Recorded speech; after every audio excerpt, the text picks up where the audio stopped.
जय श्री कृष्ण। आइए जानते हैं आज कामिका एकादशी व्रत कथा के बारे में।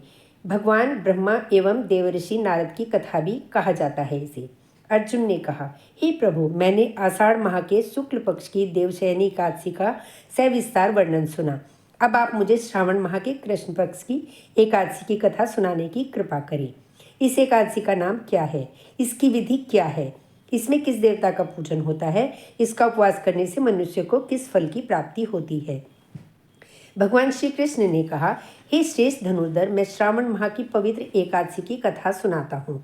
ध्यानपूर्वक श्रवण करो।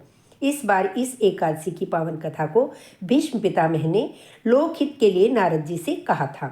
एक समय नारद जी ने कहा, हे पितामह, आज मेरी श्रावण के कृष्ण पक्ष की एकादशी की कथा सुनने की इच्छा है, अतः आप इस एकादशी का व्रत कथा का विधान सहित वर्णन कीजिए। नारद जी की इच्छा को सुन पितामह भीष्म ने कहा, हे नारद जी, आपने बहुत ही सुंदर प्रस्ताव किया है। अब आप बहुत ध्यानपूर्वक इसे श्रवण कीजिए। श्रावण माह के कृष्ण पक्ष की एकादशी का नाम कामिका है। इस एकादशी की कथा के श्रवण मात्र से ही वाजपेयी यज्ञ के फल की प्राप्ति होती है। कामिका एकादशी के उपवास में शंख चक्र गदाधारी भगवान विष्णु का पूजन होता है। जो मनुष्य इस एकादशी को धूप दीप नैवेद्य आदि से भगवान विष्णु की पूजा करते हैं, उन्हें गंगा स्नान के फल से भी उत्तम फल की प्राप्ति होती है। सूर्य ग्रहण और चंद्र ग्रहण में केदार और कुरुक्षेत्र में स्नान करने से जिस पुण्य की प्राप्ति होती है, वह पुण्य कामिका एकादशी के दिन भगवान विष्णु की भक्तिपूर्वक पूजा करने से प्राप्त हो जाता है। भगवान विष्णु की श्रावण माह में भक्तिपूर्वक पूजा करने का फल समुद्र तथा वन सहित पृथ्वी दान करने के फल के भी अधिक होता है। व्यतिपात में गांडकी नदी में स्नान करने से जो फल प्राप्त होता है, वह फल भगवान की पूजा करने से मिल जाता है। संसार में भगवान की पूजा का फल सर्वाधिक है, अतः भक्तिपूर्वक भगवान की पूजा न बन सके तो श्रावण माह में कृष्ण पक्ष की कामिका एकादशी का उपवास अवश्य करना चाहिए।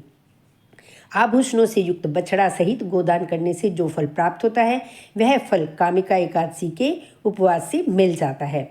जो उत्तम द्विज श्रावण माह के कृष्ण पक्ष की कामिका एकादशी का उपवास करते हैं तथा भगवान विष्णु का पूजन करते हैं, उनसे सभी देव नागर किन्नर पितृ आदि की पूजा हो जाती है।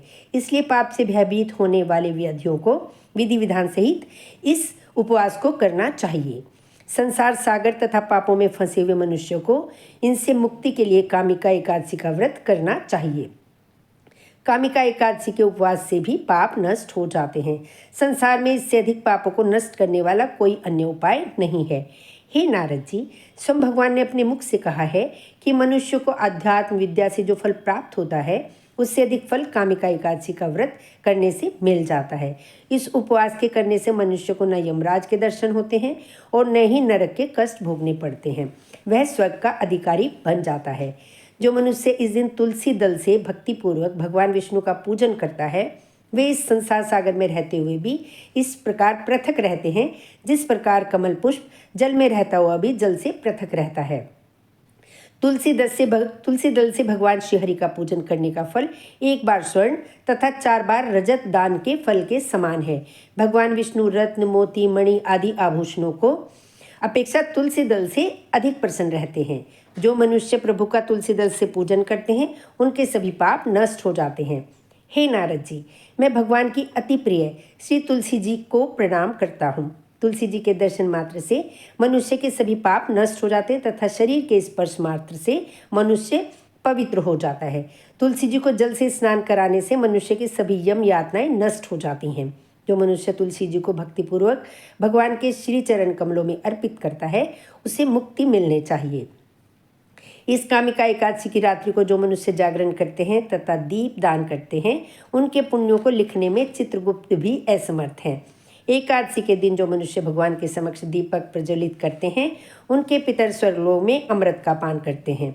भगवान के समक्ष जो मनुष्य घी या तिल के तेल का दीप प्रज्वलित करते हैं, उनके सूर्यलोक में भी सहस्रों दीपकों का प्रकाश मिलता है।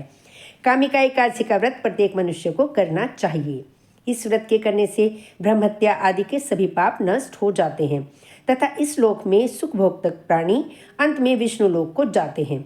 इस कामिका एकादशी के महात्म्य के श्रवण व पठन से मनुष्य स्वर्लोक को प्राप्त करते हैं। अतः इस कथा का सार यही है, भगवान श्री हरि सर्वोपरि हैं, वे अपने भक्तों की निश्चल भक्ति से सहज ही प्रसन्न हो जाते हैं। तुलसी जी की भगवान विष्णु की प्रिया है। भगवान श्रीहरि हीरे मोती सोने चांदी से इतने प्रसन्न नहीं होते जितनी प्रसन्नता उन्हें तुलसी दल के अर्पण करने पर होती है। जय श्री कृष्णा।